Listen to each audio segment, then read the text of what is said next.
Delighted to say that Stuart, Luke and myself are now joined by young racing journalist Sam Martin, who's local to here at Warwick and is doing great things in the racing press room. But it's a pretty full circle moment, isn't it? Because 7 years ago, you were behind the scenes with your family with us here at Warwick at ITV. Yes, it's a little bit surreal, I will be honest, but that was such a wonderful day with you guys. Just kind of out of the blue, we passed each other, didn't we? Literally just out there, and to be here now and think about how much has happened since, it's really crazy. Well, so much has happened, and you're thoroughly deserving of it. But since then, you've been writing brilliant articles for The Times, and there was one article that you wrote last year that got a lot of people talking. We can have a look at this now. This was from March 2025. Could Gen Z become the saviours of racing? We've seen a real boost in young people going racing of late, and we'll touch on that in a moment. But what is the answer to that question? Could Gen Z become the saviours of racing, Sam? I hope so. I think, you know, racing, like any other sport and any other pastime, is really in competition with so many other forces, and we need to attract that next generation to really solidify the sport's place in the future. And I'm, you know, hopeful that the efforts that racing's putting in is going to mean that Gen Z keep having an interest in racing, because there are plenty that do, like myself, and yeah, we will be the saviours of racing, I think. I should be more confident, shouldn't I? Yes, I think we will be.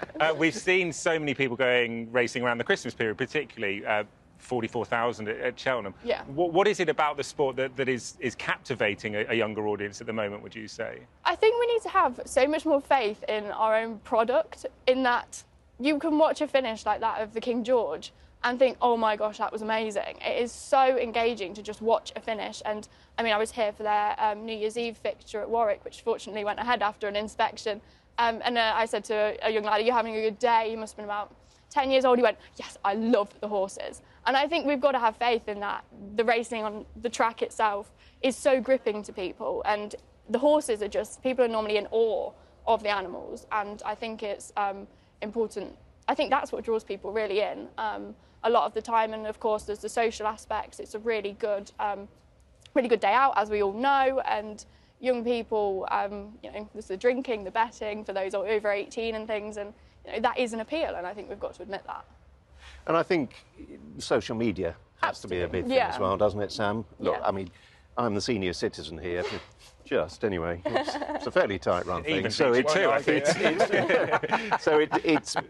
it's not for my generation, but in terms of Instagram or TikTok, Reels, that sort of thing, those snapshot moments, like for example the finish of the King George, that's where you're going to capture a younger generation's imagination, I guess. I think so. You know, it's very well publicised how young people are on Instagram and TikTok and things, and racing is quite a useful sport. And then you can, like a goal in football, I suppose, you can clip up a finish, and that finish is often very, very, very exciting. And I think that really engages people. And even just going racing, getting dressed up, it's very Instagrammable, as people say. What do you say to the detractors that people say, I come racing to watch the horses, to stand around the paddock, and I don't want, you know, lashed up, you know, youngsters running around? There was a lot of reaction to Don Matcham's interview on the opening show last week. Some negative, slightly younger crowd saying, I'm all for this.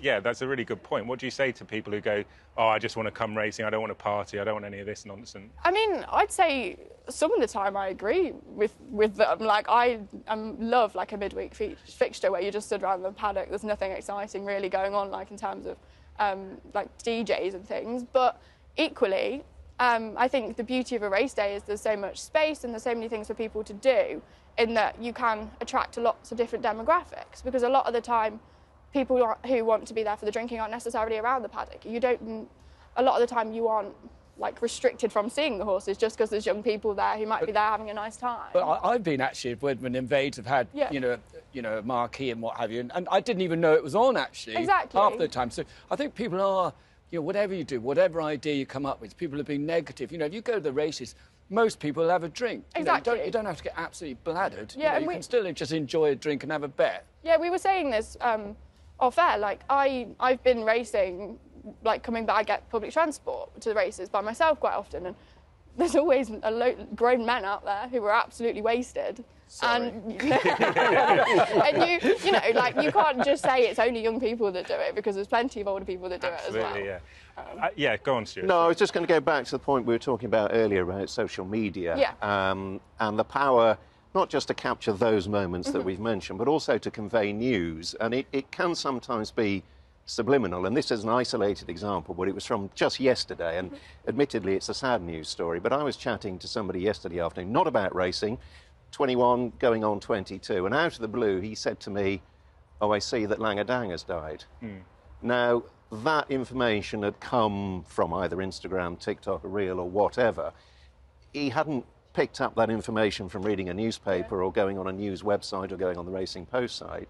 So the information is conveyed very quickly. Yeah, that was very sad news about Langadang that came through yesterday, our thoughts with the Skeltons and the team behind Langadang. Sorry, Samantha. Absolutely, very, very sad news, and he was obviously such a much loved character for so many racegoers as well. And I think you're right. I mean, social media is very useful for racing, for the communication of messages, and obviously there's the negative side of that as well, because stories can run and run and run and run, can't they? And you know, people can jump on things, but equally it's very useful for those positive stories, and to share that news and updates and be so kind of real time for people. It really makes kind of particularly like studying form and stuff a lot easier, I think. I think your point about just the visibility of racing, you know, Race Day TV with Frankie Foster, Ellen McNeil and others do a really good job in capturing the fun element of a race day. And they might not be talking about racing necessarily, but you see people having fun with their friends, maybe going from university, and it looks good and people want to be a part of it, and definitely seeing an impact there. Just very quickly, as I mentioned, you're doing really great things in the press room now. There might be lots of people watching this who are a similar age to you. You're 21 now, aren't you? Yeah. You go, I want to become a racing journalist or be involved in the sport. What advice would you give them about how to get involved in the sport in a professional sense? I think first step would be like what we've just been discussing, would be social media. It's a very good platform for putting yourself out there. Yes, it comes with a health warning in that you do get nasty messages, as we are all very much aware. But I think equally, it's very good for being able to communicate with other people about horse racing, form your own opinions, because obviously it's a game of opinions. You want to be able to argue for, you know, which horse you like and things, and from there try and go into the more, I suppose, conventional mediums. Like I wrote for a website called Rein It In Racing, which is taking applicants if anybody under 18 fancies writing about racing. What's the website called? Sorry? Rein It In Racing. Rein It In Racing, great. Yeah, so it was a brilliant starting point for me. I interviewed you, and Sorry about that. so it was fantastic. But I think the brilliant thing, and actually Ed Chamberlain gave me this advice. I'm not sure if it was intended as advice, more a passing comment, but you never know who's listening, reading, or watching when you put something out on social media, whether that be a video at the races or anything like that. And people are incredibly forthcoming with opportunities in racing. It is very accessible in that sense. You have to be relentless, you have to be consistent, you have to work hard, but people will help you out, whether it's just come down to the yard one day, or come and write for the Times, or come on the opening show. You know, people are very generous with their time and their expertise. Well, you make your own luck in life, and you're flying. Thank you so much for stopping by. Full circle moment for all of us. And good luck with everything. Thank you so much. Time for another break here on the opening show. Big thanks to Sam Martin for joining us. When we return, we'll have the £20 challenge, and we will preview the 1:30 at Kempton. Don't go anywhere.